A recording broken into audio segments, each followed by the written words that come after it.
In essence, a self-managed super fund is just really a super fund with a little bit more complexity to it. Now, what you need for a self-managed super fund is you need some extra documents. You need a trust deed, and you need an investment strategy, which can only be set up by a licensed financial advisor. You also need ongoing administration.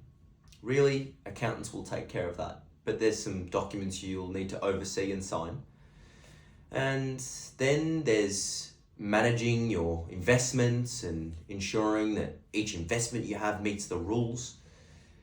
There are a couple of things that you need to do, but with a self-managed super fund, as long as you know or you have great counsel and guidance with you, you can use super funds or self-managed super funds to your advantage.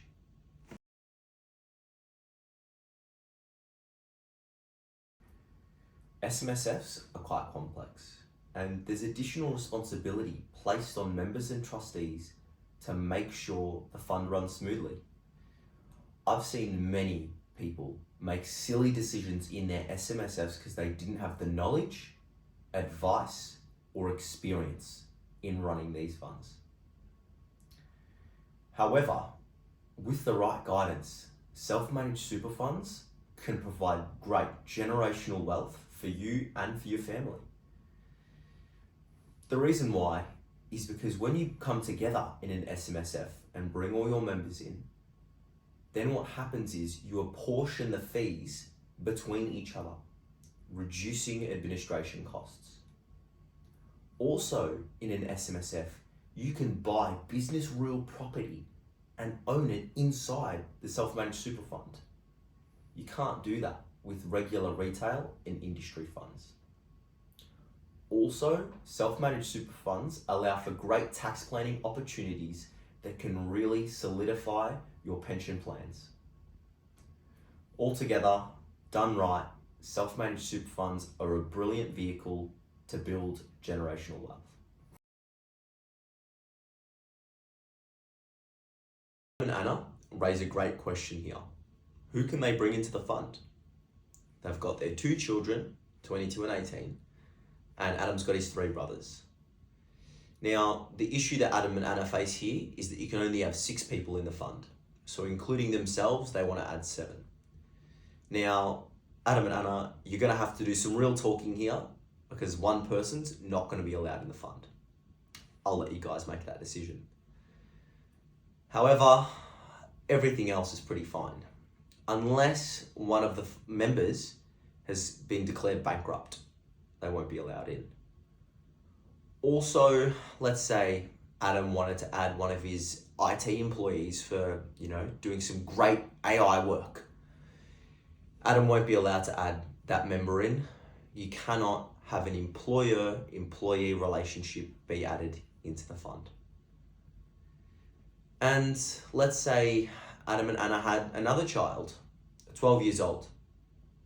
That's okay. That child can be added in as a legal minor.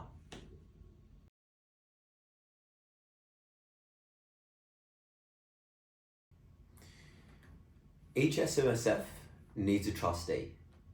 These can either be individual, as in the members of the fund are generally the trustees, or it can be corporate, which means that the members can be the directors of the entity which is the trustee. Now, it sounds kind of complex, but in general, we recommend that most people have a corporate trustee as their SMSF structure. Why? There's 3 main reasons that we recommend this. The first one is limited liabilities. In the event that things go sour, that the banks come after the assets or potentially the courts, then if it's held in a corporate trustee, the only assets that can be chased after are the ones held by the corporation. They can't come after your personal assets. But if it was held as an individual trustee, they can come after your personal assets. We recommend that that's a risk that no one should take. The second reason is single member funds. What does that mean? Essentially, with an individual trustee structure, you always need 2 members to be trustees.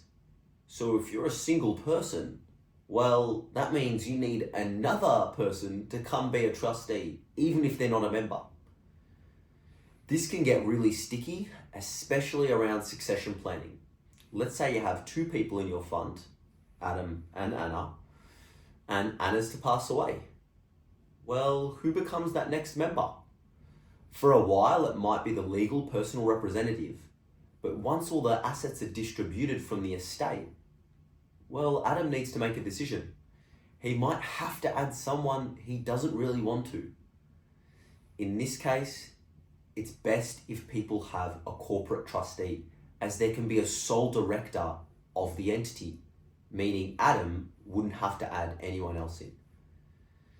The next benefit is asset ownership. In a corporate trustee, the corporation is an enduring entity.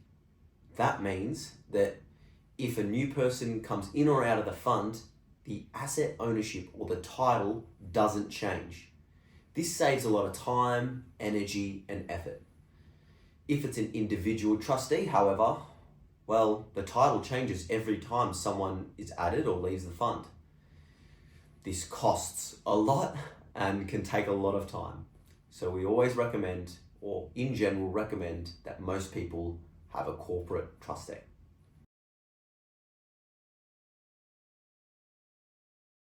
So let's go back to the example of Adam and Anna. Adam and Anna currently are inside retail funds and they'd love to try out an SMSF. But before moving super, you always need to consider 4 things: insurance, contributions, fees, and options. Insurance is a no-brainer to consider. You need to assess your current health situation before cancelling any policy. And the reason why that's so necessary in this situation is because your insurance could cancel when you switch from super to super. Furthermore, if you've got it held in a type of structure, you may need to restructure it from an external trustee to an SMSF paid policy, and that might cause your policy to be cancelled and replaced. Also, you need to remember to change the payment details, because if this super is no longer existing, you need to make sure that your new super or SMSF is now paying for the policy. Otherwise, your existing insurance could lapse. These are all things you need to consider. The second is contributions. If you've been doing concessional contributions and they haven't been recorded correctly, which happens more often than you think, then you need to make sure that you've claimed those contributions as concessional, as once you move the fund over or roll over the funds to the new SMSF, you can't claim those contributions again. And you could leave thousands of tax dollars on the table. Then you need to consider fees. Just because you're moving to an SMSF doesn't mean it's better for you. You should always consider the fees that the next option will make you pay. The last one is options. For an SMSF, you generally have a broad range of options, so that's okay. But some retail funds don't offer the options that you were once used to. Let's say you were with AusSuper and you loved the member direct portfolio where you could invest in some things and then you could have some of Australian Super's ready-made options. In some retail funds or some structures, you might not have those options. So you need to consider the options.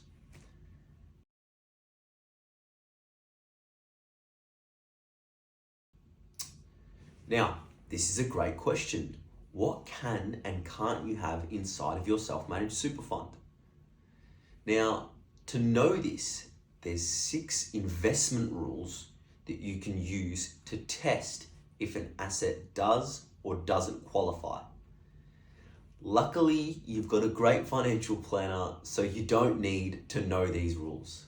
However, If you want to learn more about them, I'll include a supplementary link where you can go find some information on these rules. Now let's go back to the example of Anna and Adam. We love Anna and Adam. They want to include 4 things inside their super fund. They want a business real property, some exchange traded funds or listed shares. They want their business, and they also want their holiday home. In short, you can put your business real property inside an SMSF. It does meet the rules. You can also put the shares, the listed shares, inside of the SMSF. That's fine. However, the business itself and the holiday home cannot be included because they don't meet the sole purpose test. The assets that you have inside of super must be for the purpose or a core purpose of benefiting your retirement.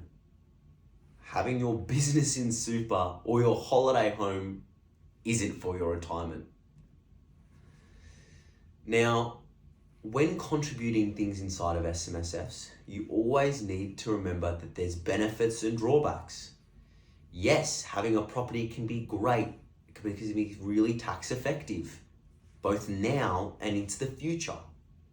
It can be a great way also to alleviate cash flow now, which can help you buy other things. However, we need to remember that with super, your assets are locked away. So you can't just go and sell the property and take the profits tomorrow. That's going to be in superannuation now. Also, you need to remember that you're dealing with your nest egg assets. Let's say you make a bad investment decision. Well, that means you're not going to be left with much in retirement and you need to make careful decisions. Super's not just an extra bank account where you can have fun and spend what you want. So again, what's the key takeaway? An SMSF is a great vehicle for building wealth, but you need to be careful. Having great advice or a great advisor is always an important part of running a great SMSF.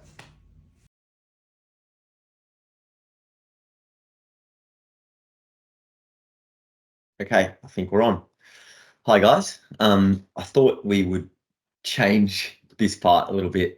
Just for question 7, I think it's better to go through a bit of a deep dive into the numbers to see how we can do the wealth maximization strategy. That's because we don't want to just give strategies. We want to see for Adam and Anna how the numbers tell the story. So this is just a snapshot of where we're at with Adam and Anna. They've got their 2 children. Okay. We've got their net asset position here, which I'll include this as a supplementary document. Adam and Anna, you guys know where you're at. So I'd like to just look at this table here. This looks like where you're going to end up given your current scenario and given your current investment options. It looks like you're going to do pretty well. And this is actually assuming that you stay with your current industry fund, just so we can get a bit of a comparison as where you are now, where you are after the SMSF and the strategies. And then, let's say take normal course, you sell your business and your business property at retirement. Simple assumption, you're done with your job, and it's just time to cash out. So that's what you do. If you do all of those things, and first you start withdrawing money out of the cash that you've got from your property and your business, then you start withdrawing from your super or your pension at that time. It looks like you'll actually still run out of cash, even though you guys are doing so well. That's partially, sadly, due to some spending habits now. And also, you guys do want a great chunk of cash in retirement, which is a good goal. But with some strategies, we can get there. So what are those strategies? Well, what I recommend is that you do an in-specie non-concessional contribution and part concessional of your business real property. Yep, once you open your SMSF. The reason why you do this is because you can maximize those contributions, right? And then once the property's in there, it's in a more tax effective environment, right? And even if you decide to sell down the track, let's say, really sell at pension phase, that way you can get some great tax exemptions on your property, depending on how much your super balance is.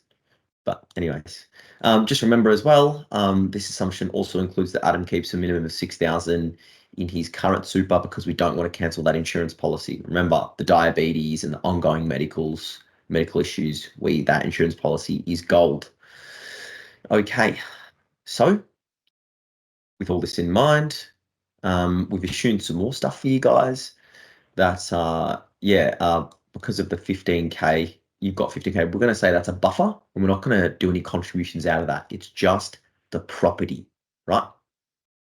And you each get 340,000 each, which is great. Most of that is non-concessional, a little bit concessional, just to let you know. And what happens is you significantly increase the amount of super that you have. And we're assuming that it's now at a rate of 6.5, that the property grows and any other assets in the SMSF. And we go to a great balance, a total super balance together combined of 2.8 million, which is phenomenal. Then we still assume that you're going to sell your business. We haven't contributed it into pension. There is things around that we can do, but I just want to keep things simple. Let's just say it's the property for now. And then as we go along, your super just grows. You can't contain it now, and you're good for life. So this is one great strategy Adam and Anna can consider to maximize their wealth in retirement. Thanks.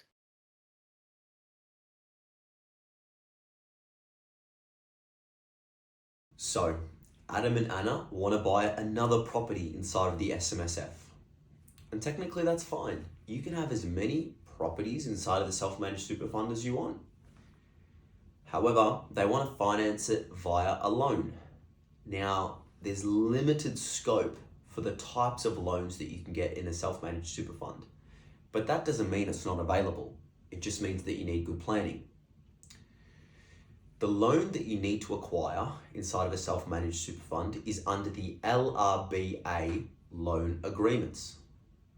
That's a limited recourse borrowing arrangement. Now, that really means three things. The loan needs to be non-recourse. The asset needs to be held inside a trust, such as a bear trust, and the trustee needs to be approved for holding such an asset. And to make it more simple, really, the bear trust will just add an upfront and some ongoing administration costs for you. And also the non-recourse borrowing loan, well, that's an additional cost to the loan provider. So you're fine. However, there's some more strategies that you consider to do this even more efficiently. What you can do is you can get your personal loan for your house, let's say the mortgage, right? And you can take money out of that loan and loan yourself or loan the SMSF the money to purchase the property. This is a riskier strategy, but it's brilliant if done correctly. Again, these strategies can be risky, and I've said it time and time again, but you need a good financial planner on your side. And that's it.